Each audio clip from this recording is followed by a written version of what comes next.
Okay, welcome back to the beer room. I'm KC. This is KC's bar, and this is the Big Beer Show.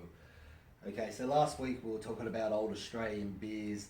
Went down to Dad Murphy's to Sabo. It is Friday. We've made it through another week of fucking blood, sweat, and tears at work, and it's time to celebrate with a beer. So, like I say, down to Dad Murphy's, walking around for about 10 minutes, looking at all the beers, and going, oh, can't find anything that's worth reviewing. And then I've always seen this in there. It's from Adnam's.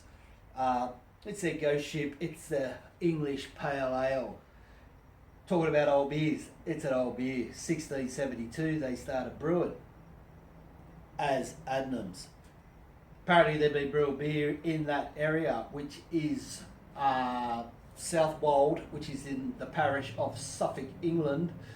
It's like the East Anglia sort of area, like Norwich. Those Canaries would be probably the next biggest city close to South Wold. So let's have a look on the old phone. We'll give you a bit of history on the brewery, because that's what we're here for. We're here to learn a few things, and we're here to see what beers taste like. Put the beer goggles on.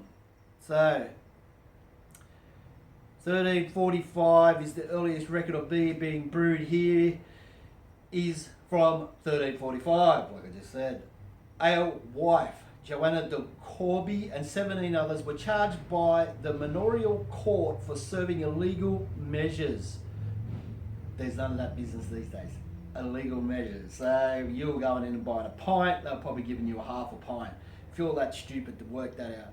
But anyway, then along came 1672. Southwold was the headquarters for the English fleet under the command of Duke of York, and witnessed the aftermath of the huge Battle of Sole Bay, which is the Bay of Southwold.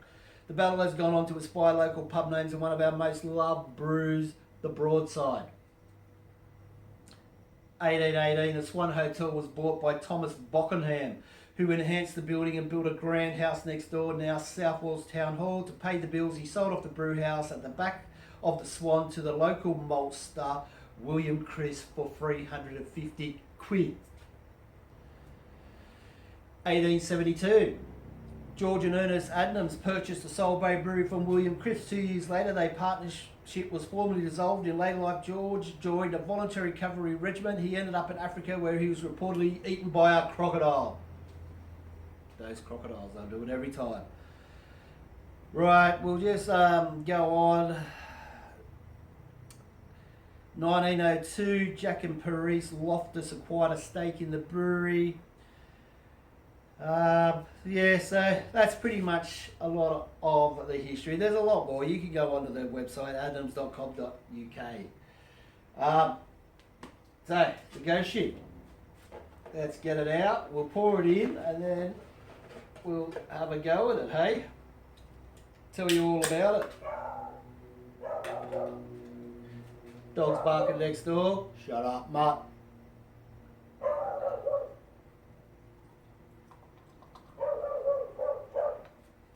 Yeah, so my neighbour Michael next door, he's got away. He's got up to Port Macquarie, he told us this afternoon. So the dog's just yapping at everything that's moving tonight.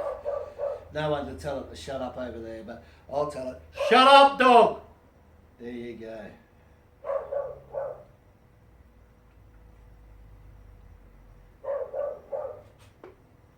So as you can see, the can, it's changed a bit. I was watching Simon off the Real Ale Craft Beer Show, and he did one about 12 years ago of Adnam's.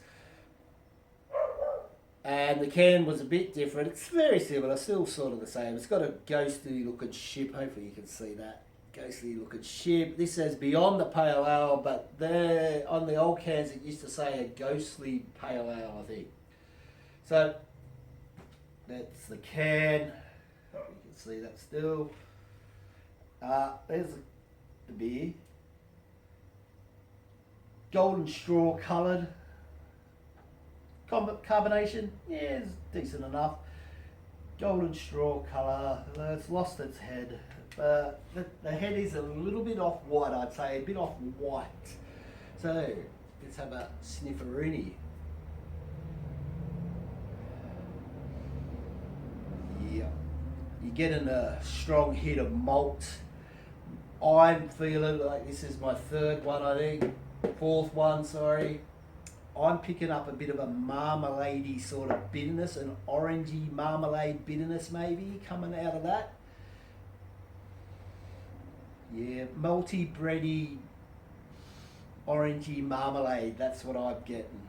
But I ain't no expert and I've got no fucking idea, so don't believe me. Go out, buy one, try it yourself. So, put the beer goggles back on before we go in for a taste, but that's the snatch. Let's get it to the hatch, but we're not going to yet.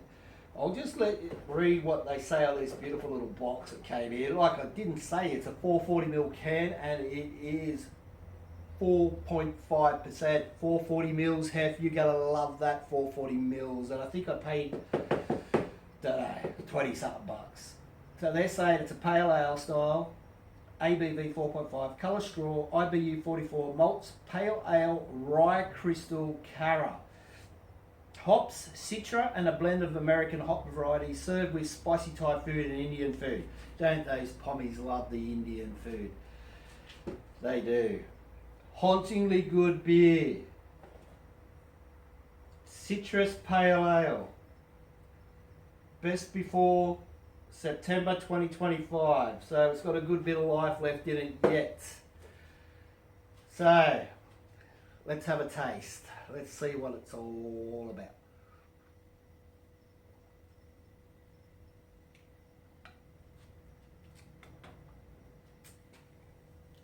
Yeah, so it is malty. You're getting that malt sweetness, followed up, I think, by a bit of grapefruity, citrusy hop.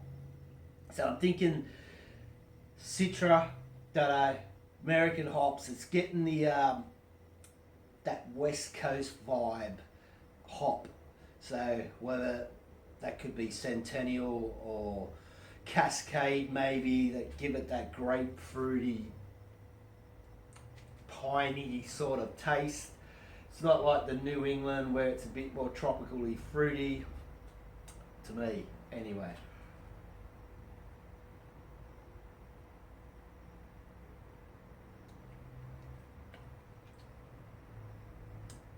So you're still getting that orangey marmalade-y bitterness, followed by a nice sort of piney hoppiness, and then the sweetness as well. So it's a pretty good all-rounder. It's a bit of a Michael Devon sandwich, all-rounder to it. And it's a lingering, like I said, it's my fourth one, and that flavour is just lingering in the mouth. It doesn't go away. I'll have to kill that with a Jim Beam and Coke later.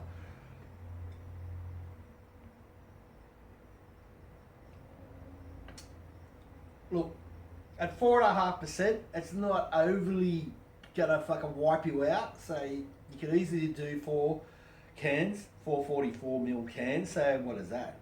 Might make you get 6 cans of 330s. Who knows? I'm not a mathematician either. But anyway, I don't know. I don't reckon I'd want to have more than 4 of these. I think it's just a bit too much jammy sweetness, lingering taste in the mouth. But 4's beautiful. We'll give it a rating. Won't keep this much longer. I know I've been going on a lot about different things in my last few videos. This is just purely a beer review. Whether it's good or bad, you be the judge of that. And you can leave me a comment if you think it's a shit review or a good review. Or just give us a thumbs up, or if you don't like it, give me a thumbs down. Either way, it works for me. Alright, so KC's Beer Room scale, I'm going to give it a bloody good beer. It's a bloody good beer. It's not a fucking send it, but it's a bloody good beer. I'm going to give it a 2.986789, 2.86 279, and I think I said 2.8, 3.8, 627, fucking whatever. Doesn't matter. You all get there. You all have a good weekend. Until next week, where we go somewhere else, or we'll probably still be here. You all get there, and you better send it.